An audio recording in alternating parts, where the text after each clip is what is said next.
अस्सलाम वालेकुम वरहमतुल्लाहि वबरकातुहू। स्टूडेंट्स, आज हम चैप्टर नंबर 12 ज्योमेट्रिकल ऑप्टिक्स के जो रिमेनिंग न्यूमेरिकल्स हैं उसको डिस्कस करेंगे। तो पहले 6 न्यूमेरिकल्स जो हैं वो सॉल्व कर लिए थे हमने। आज हम 12.7 से स्टार्ट करते हैं। 12.7 की जो स्टेटमेंट है मैं पढ़ देता हूँ। नबीला यूजर्स a concave mirror when applying makeup करते हुए नबीला जो है वो कनकेव मिरर का इस्तेमाल करती है। The mirror has a radius of curvature 38 centimetre. उसके जो शीशे का जो रेडियस ऑफ कर्वेचर है वो 38 सेंटीमीटर है। आपने ये बताना है कि उसकी फोकल लेंथ क्या है मिरर की। दूसरे नंबर पर अगर नबीला जो है, Nabila is located 50 centimetre from the mirror. अगर नबीला जो है वो शीशे से, मिरर से 50 सेंटीमीटर दूर बैठी हो तो इमेज कहाँ बनेगा, ठीक है। और उसके अलावा विल द इमेज भी अपराइट और इन्वर्टेड, क्या इमेज अपराइट होगा या इन्वर्टेड होगा। अगर उसका आंसर प्लस में आएगा तो वो इन्वर्टेड होगा, अगर उसका आंसर माइनस में आएगा तो वो अपराइट होगा, ठीक है। अच्छा, तो नबीला का जो फासला था, object distance from radius of curvature जो था उसका, ठीक है, रेडियस ऑफ कर्वेचर वो है 38 सेंटीमीटर का। नबीला का शीशे से फासला जो था वो था 50 सेंटीमीटर का, ठीक है। आपने इमेज की लोकेशन मालूम करनी है और फोकल लेंथ मालूम करनी है। सबसे पहले हम फोकल लेंथ मालूम करते हैं। तो बेटा फोकल लेंथ के लिए हम फार्मूला इस्तेमाल करेंगे रेडियस ऑफ कर्वेचर। देखें, रेडियस ऑफ कर्वेचर जो होता है का हाफ जो है वो फोकल लेंथ के बराबर होता है, ठीक है। 1/2 of radius of curvature will be equal to focal length. और अगर आप फोकल लेंथ मालूम करना चाहते हैं तो focal length radius of curvature मालूम करना चाहते हैं तो वो फोकल लेंथ का डबल होता है, ठीक है। तो रेडियस ऑफ कर्वेचर हमारे पास था 38, उसको 2 पे डिवाइड किया तो 19 सेंटीमीटर फोकल लेंथ निकल आई। अब हमने इमेज की लोकेशन मालूम करनी है। तो इमेज की लोकेशन जो है उसको मालूम करने के लिए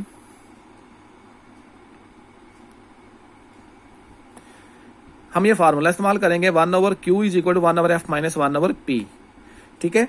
अच्छा, now putting the values, focal length थी 19 और ऑब्जेक्ट डिस्टेंस था 50। तो इसको आपने हल किया तो 1/q बराबर आ गया 31/950। कन्वर्स किया तो 950/31, आंसर q इज 30.64 सेंटीमीटर। अब ये इमेज क्योंकि आंसर प्लस में आया है, ठीक है, इसकी वजह से हम ये कहेंगे कि जो इमेज होगा इनके 12.7 का जो इमेज होगा वो इन्वर्टेड होगा। वो बाद में भी हम इसको कर सकते हैं, इन्वर्टेड होगा क्योंकि उसके आंसर की यानी कीमत प्लस में आई है, ठीक है। अब पहली चीज़ हमने जो मालूम करनी थी फोकल लेंथ वो हमने मालूम की तो वो निकली 19 सेंटीमीटर। दूसरी हमने इमेज की लोकेशन मालूम करनी थी, वो निकली 30 centimetre and the image will be inverted. तो इमेज क्या होगा, इन्वर्टेड होगा। इन्वर्टेड क्यों होगा, क्योंकि इमेज लोकेशन जो है वो यानी कि इमेज की कीमत जो है वो प्लस में आई है, ठीक है। अब हम आते हैं 12.8 की जानब। 12.8 जो है उसकी अगर हम कीमत देखें, स्टेटमेंट देखें, an object 4 centimetre high is placed at distance of 12 centimetre from a convex lens. अब मिरर वाला पोर्शन खत्म हो गया, लेंस वाला पोर्शन स्टार्ट हो गया है। तो एक ऑब्जेक्ट जो है जिसकी जिसामत है, मतलब उसकी हाइट जो है, इमेज की ऑब्जेक्ट की हाइट HO वो है 4 सेंटीमीटर और वो कन्वेक्स लेंस से 12 सेंटीमीटर दूर है, ये P होगा उसका ऑब्जेक्ट डिस्टेंस फ्रॉम लेंस, ठीक है। और फोकल लेंथ उसकी 8 सेंटीमीटर है।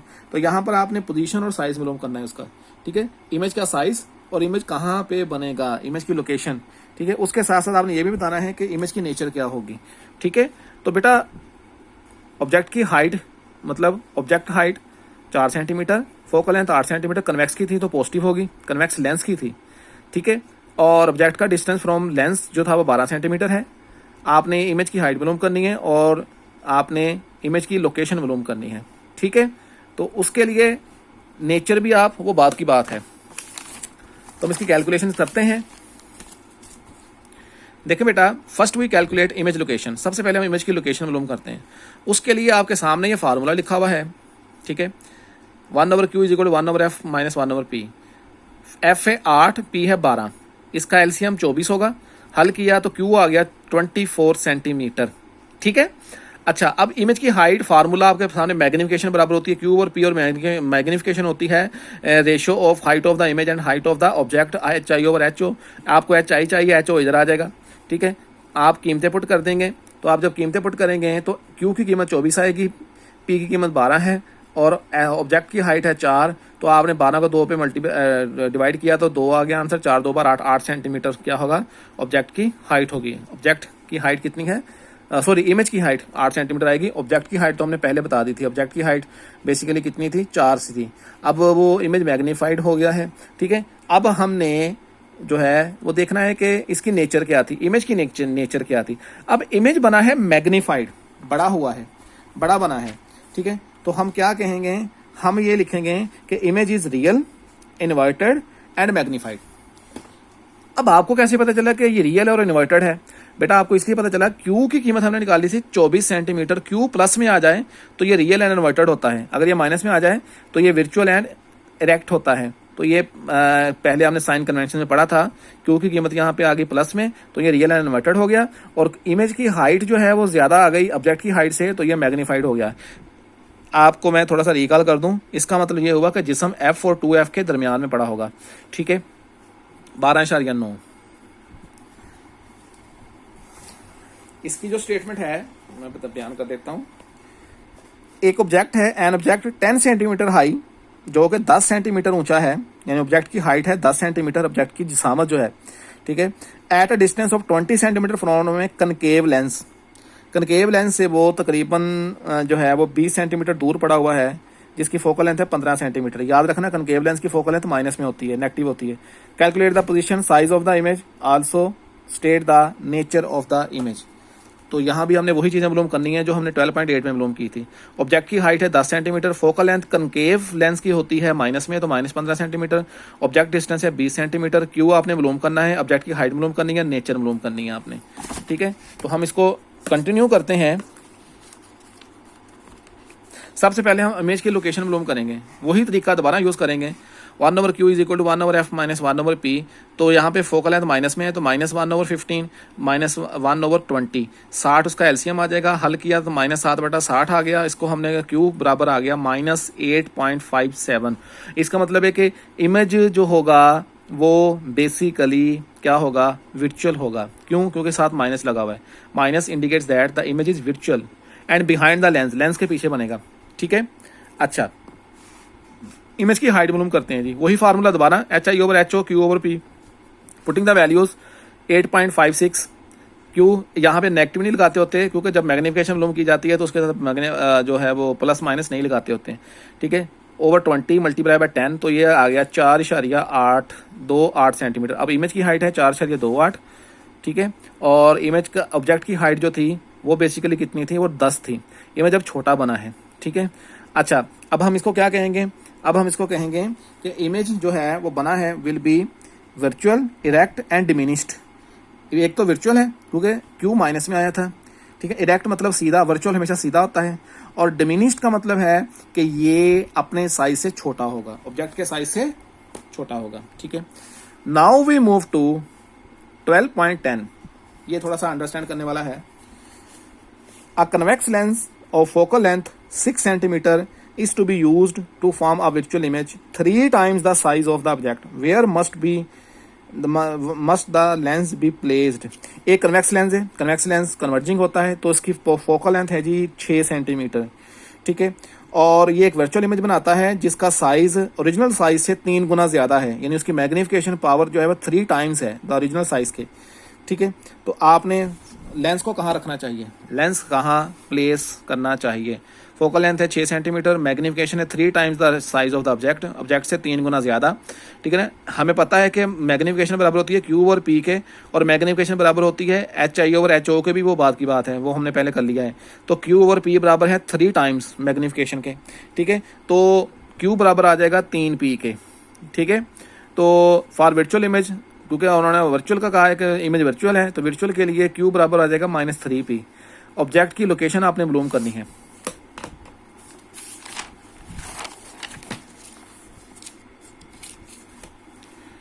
1/f is equal to 1/p plus 1/q। Formula लगाया तो फोकल लेंथ 6, p की कीमत p रहेगी और q की कीमत हमने निकाली थी माइनस में, तो -3p यहाँ पे लगा दिया।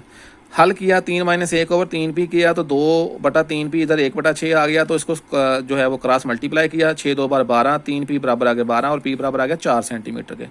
तो p की कीमत कितनी निकली, 4 सेंटीमीटर। तो इसका मतलब ये है कि अगर आपको एक 3 गुना ज्यादा मैग्नीफाइड इमेज चाहिए, वर्चुअल इमेज चाहिए, तो आपको जिस्म को 4 सेंटीमीटर दूर रखना पड़ेगा, ठीक है। Now we move to 12.11। 12.11। अब ये फार्मूलों से हटके है, यानी कि ये इमेज वो लेंस फार्मूले से हटके है क्वेश्चन। ये total internal reflection, critical angle वगैरह की बेस जो है आपकी, ये उसके हिसाब से है। ठीक है।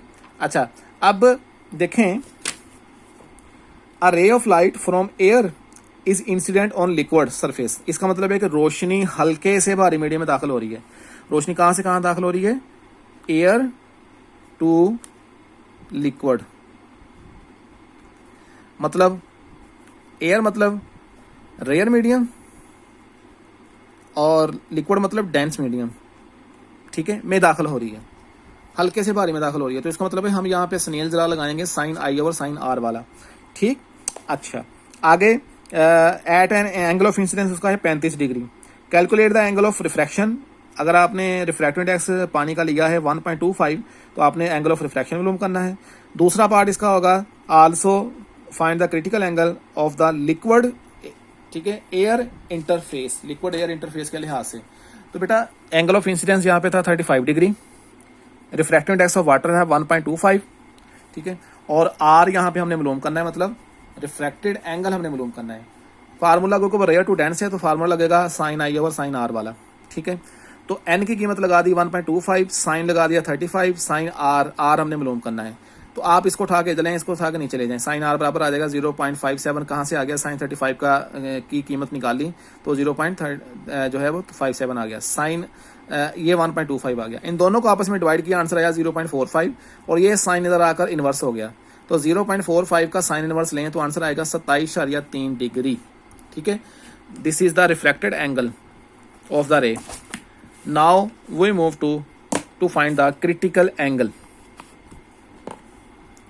बेटा ये मैंने आपको किताब से हटके थोड़ा सा एक फार्मूला बताया है 1/sin c, इससे बड़ा आसानी के साथ हल हो जाता है। ये 1/sin c क्या होता है आपको पता होना चाहिए कि मैं आपको चले थोड़ा सा ये बना के भी दिखा देता हूँ। बराबर होता है sine r over sine c जब रोशनी भारी से हल्के मीडियम में दाखिल होती है। ठीक है, sine r over sine i।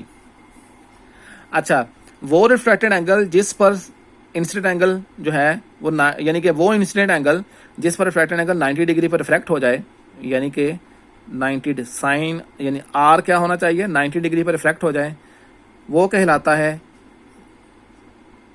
Critical angle. वो क्या कहलाता है? क्रिटिकल एंगल कहलाएगा। अब साइन 90 जो है वो तो बराबर होता है 1 के, तो नीचे हो जाएगा 1/sin c। तो n बराबर आ गया 1/sin c। बेसिकली ये फार्मूला मैंने कहीं से लेके नहीं आया, यही बनाया हुआ है, क्योंकि क्रिटिकल एंगल वो एंगल होता है जिस पर इंसिडेंट एंगल जो है, यानी क्रिटिकल एंगल वो इंसिडेंट एंगल होता है here i will be equal to c। तो क्रिटिकल एंगल वो इंसिडेंट एंगल होता है जिस पर रिफ्रैक्टेड एंगल 90 डिग्री का हो। तो साइन 90 बराबर होता है 1 के, तो n is equal to 1/sin c। तो n is equal to 1/sin c, sine c is equal to 1/n, sine c इधर आ गया, n इधर आ गया। ठीक है, और c को भी आप साइन को भी इधर ले आए तो साइन इनवर्स हो जाएगा 1/n। 1n n क्या है 1.25, कीमत लगा दी 0.8 आया, 0.8 का साइन इनवर्स लिया तो 53.13 डिग्री आया क्रिटिकल एंगल। ठीक है, समझ आ गई? तो ये आप आसान सा फार्मूला लगा सकते हैं, वरना जो उन्होंने किया है वो भी ऐसे ही किया है साइन आर ओवर साइन आई करके, लेकिन हम ये आसान सा फार्मूला है हमने लगा लिया, इसी के जरिए आप इसको सॉल्व कर लें। ठीक है, अच्छा, नाउ नेक्स्ट इज आखिरी सवाल कि the power of the convex lens is 5D। At what distance the object should be placed from the lens so that it's real and 2 times larger image is found. Convex lens की जो power है जी वो है 5D। Power और focal length एक दूसरे के converse होते हैं, तो फोकल लेंथ बराबर होगा, अगर 1/p करेंगे पावर करेंगे तो 1/5 5D। डी डायोप्टर होता है, मीटर में होता है, इसको सेंटीमीटर में कन्वर्ट करने के लिए 100 से मल्टीप्लाई करेंगे तो आंसर फोकल लेंथ निकलेगा 20 सेंटीमीटर। फोकल लेंथ तो आ गई जी 20 सेंटीमीटर, वो हमने इधर साइड पे निकाल लिया। मैग्निफिकेशन है 2 टाइम्स, हमें पता है कि मैग्निफिकेशन बराबर होता है Q/P के। तो यहाँ पे देखें आप बेटा कि Q/P बराबर हो जाएगा 2 के, तो Q बराबर हो जाएगा 2P के। कन्वेक्स लेंस है, इस वजह से इमेज जो है वो वर्चुअल नहीं बन रहा, हकीकी बन रहा है, उन्होंने वर्चुअल का नाम ही नहीं लिया यहाँ पे। तो P ऑब्जेक्ट डिस्टेंस आपने मालूम करना है 12.10 की तरह 1/f is equal to 1/p plus 1/q। f आ जाएगा 20, P है और Q हमने निकाला है 2P। ठीक है, तो 2P और P का एलसीएम 2P हो जाएगा। ठीक है, तो 2P उधर से 2p है, p को इस पे किया तो 2 आ गया, इसको इस पे किया तो 1 आ गया, 2 जमा 1 3, 3/2p इधर आ गया, 1/20 इधर है। क्रॉस मल्टीप्लाई किया तो 2p बराबर आ गया 60 के, तो आपने इसको काट दिया तो p इज इक्वल टू क्या आ गया 30 सेंटीमीटर। ये था आपके न्यूमेरिकल्स, जो 6 न्यूमेरिकल्स थे। न्यूमेरिकल्स का काम कंप्लीट हो गया है। नेक्स्ट हम इंशाल्लाह चैप्टर नंबर 13 जो स्टैटिक इलेक्ट्रिसिटी या है इलेक्ट्रोस्टैटिक वाला टॉपिक है उसको हम स्टार्ट करेंगे। अपना ख्याल रखिएगा। अल्लाह हाफ़िज़।